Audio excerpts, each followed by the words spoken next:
back to this episode of Just Another Year Chicago. My name is Nick Brody. I am solo today, but happy New Year's Eve. Tony is currently on a lake in the middle of nowhere catching some trophy fish, and Nick Barr is out of office. So from our team to yours, we wish you a very, very happy New Year. Safe holiday. Stay safe out there.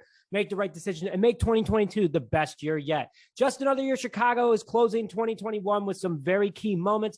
We will go over some of those later in next week. We want to give you guys the best recap of our favorite moments from 2021. But before that, we are going to go over the Chicago Bears versus the New York Giants this upcoming Sunday again at Soldier Field. The Richard Dent record-breaking game for Robert Quinn is on the way. Andy Dalton is starting for the Chicago Bears as Justin Fields is dealing with his ankle injury, and Jakeem Grant is back and could get some more kick returns. So with that, it is also one of the least important games of the season, considering both teams are out of the playoffs. They were both in the hunt 2 weeks ago, but now they're just playing for a better record. And ironically, the Bears traded with the Giants for Justin Fields. So the Bears want to win this game. So their first round pick that they traded for Fields that the Giants get this year isn't as good. So hopefully we snap our 5-game home losing streak. How pathetic is that? Thanks, Matt Nagy. But let's get into it. Who's in and who's out before we talk about Andy Dalton playing for the Chicago Bears this upcoming Sunday.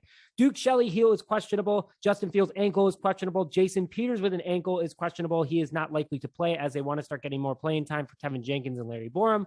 Andy Dalton is good to go. He will be the starter this upcoming Sunday for the Chicago Bears. Eddie Goldman with a finger injury is questionable, but he was a full participant in practice this week, so expect Eddie Goldman to play. Jakeem Grant has cleared concussion protocol. He is ready to go, and he is looking to bring it back to the house at Soldier Field one more time this year for anyone that's going this upcoming Sunday. Tevin Jenkins with a shoulder injury is listed to play this upcoming Sunday, so that's exciting to see, to get some good reps against the Giants and start making that future at left tackle for the Chicago Bears. Christian Jones, our second string linebacker, who is also a strong special teams player, finger injury is good to go. Cairo Santos, who dealt with that rib injury from that dirty shot against the Seattle Seahawks, he is good to go. He will be kicking for the Chicago Bears this upcoming Sunday. Darnell Mooney with an ankle injury is good to go. Marquise Goodwin, who's been dealing with an illness, is good to go this upcoming Sunday as well. Akeem Hicks, who just fresh off the COVID list, is limited and questionable for this upcoming Sunday's game, but expect Hicks to play potentially his last game as the Chicago Bear at Soldier Field. And JP Holtz is dealing with a personal issue. We hope all is okay. He is doubtful for this upcoming Sunday's game.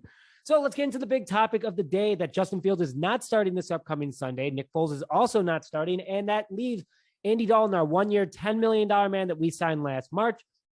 Obviously, you guys all know that I am a very, very big Andy Dalton fan. I think that he would have had success for the Chicago Bears, is a very strong player and teammate, but Justin Fields is the future of the Chicago Bears, no doubt about that. But what a weird year for Andy Dalton. He is starting due to, again, Justin Fields' injury, but he has not played for the Bears in a game since that loss to the Cardinals, where he hurt his wrist, and then it became a finger injury as well. So the finger injury obviously had to take some more time, but Dalton is playing. Could be Dalton's last game playing as a Chicago Bear in Chicago. His one-year, $10 million deal will be ending after this season. He came in when we did not know we were having a quarterback for next year. He was the best option in free agency besides Ryan Fitzpatrick. And Dalton, from his stats from the games that he played in, he had a 64.1 completion percentage, a little over 1,000 passing yards with 1,017 yards, 6 touchdowns, 6 interceptions, 79.9 QBR. Stats aren't sexy, but here's the good thing about Andy Dalton and what he brought to the Bears this year, if this is it for him. He was a great mentor to Justin Fields, a young guy coming into the league. Dalton was a very strong career, almost 40,000 passing yards, did the right thing in the NFL. He did something right in order to get to that. And Justin Fields had a guy that he could look to. Nick Foles is also a great mentor as well. Don't want to put that aside.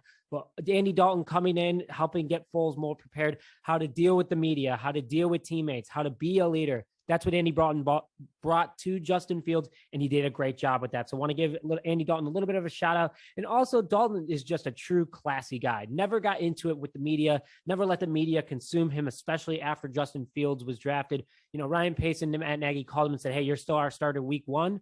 Well, even after that, for this crazy season of injuries to all three of our quarterbacks, thanks to poor offensive line play and poor offensive scheming by you-know-who, Mr. Matt Nagy, and a little bit of Bill Lazor.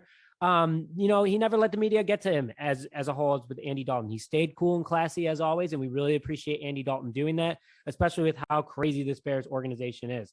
Question is he coming back next year potentially? Again, Bears could re-sign him, but I don't think so. I think with Justin Fields, showing promise and Nick Foles still being under contract with the Chicago Bears, at least for another year, and also showing against Seattle that he's still got some gas in the tank and he can do things in this Bears offense under Matt Nagy, which says a lot. I mean, the Bears hopefully do, even though it's been reported earlier this week that the Bears don't know what they're doing with Matt Nagy, he has to be gone or else fans will go crazy. We still have him under contract, so he will be potentially the most expensive backup in football. But speaking of Foles, moving on from Andy Dalton to Nick Foles, I just want to say this. I think the Bears should start him the rest of the year. And here's why. If he were to get traded this upcoming offseason and he would finish these last 2 games against some pretty average and bad defenses, the Vikings having one of the worst pass defenses in the NFL, the Giants being in the middle of the pack. If Foles were to ball out, look really good, some teams could be like, hey, he's still got some gas in the tank. We're rebuilding. Let's bring him in, to be that mentor, kind of like Andy Dalton was, similar contract, give up a 5th round pick for him. Bears only lose 1 pick. They get 1 round more than they lost for Foles. And they, get a pick out of it. So I think that overall, they should be starting Foles over Dalton the rest of the year because I don't think they're bringing back Andy, especially on a 1-year contract. But you never know. The Bears are just all over the place, and that's their game plan. We just need to let this ride out because hopefully George McCaskey is clearing house after this season, from what the reports have been saying. So before we get into our final topic of the day, we'd like to thank our sponsor, Lou Malnati's. Lou Malnati's, a true Chicago classic established in 1971 in Lincolnwood, Illinois. Doesn't get much better when it comes to Chicago classic deep dish. Download the Lou Malnati's app today and get points every single time you order. Eventually leads to free pizza, wings, salad, and more.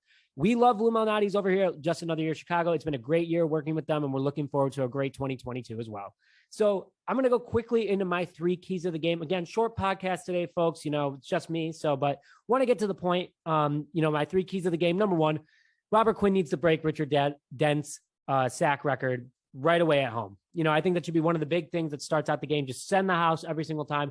Let Quinn get to the quarterback. Great momentum for the defense, the team as a whole, and good final moments for Bears fans at home. There hasn't been a lot this year at home. 5-game losing streak at home in one of the worst in the NFL. Obviously, besides the Detroit Lions, which is what they had, but just not good. If you're not winning football games at home, you're just that's a disadvantage to you. My number 2 is let David Montgomery and Khalil Herbert run all over the place. Even Damiem Williams, just let the backfield go crazy. Let them have fun all over the Giants, of the 26th ranked rushing defense in the NFL. So overall, I think that just let them have fun. Let the Bears fans get excited. Nothing's better than a big run out of the backfield from any of those guys to get the fan base pumped up. And that's your future at the backfield. So, very exciting to see that. And then finally, I said this last week, but I'm going to say it again. Play guys who you're going to consider signing this upcoming offseason. You have guys like James Daniels, who's in their contract year, Blau Nichols, who's in their contract year. Both, I think, are going to come back for sure as they're young. They have a lot of upside to them, and you could get them on fairly cheap deals. So I think that's what, the McCaskey should be doing. Who knows who the next GM for the Chicago Bears is going to be? So remember, it could still be Ryan Pace, but if it's not, whoever's even watching, just go out there, watch the Bears, watch their young guys get after work, and see if they're in your game plan for next year. Again, I think they should both stay great players, great pickups, and I think they can get them for a good hometown discount. So finally, my score prediction, I'm just going to have fun with this one because I said it last week, and the Bears won when I said this one. So I'm saying the Bears are winning 40-10 again. It seems like it's good luck, so let's keep that momentum going. But thank you very much, everyone, for a great 2021. It has been a fantastic year getting to know a lot of you in the comments, getting to talk to a lot of you guys. I know that we did a lot of growing. The Bears did a lot of growing, but we appreciate your kindness and support. We can't wait for 2022 as it's going to be an even bigger year. And stay tuned. We have some big news coming up in the next couple podcasts. So very exciting news. So stay tuned for that. But with that, thank you very much for joining our final episode of 2021 from Just Another Year Chicago. My name is Nick Rody. Please stay safe out there. Have a great evening. Go Bears. We'll talk to you after the game. Bear down.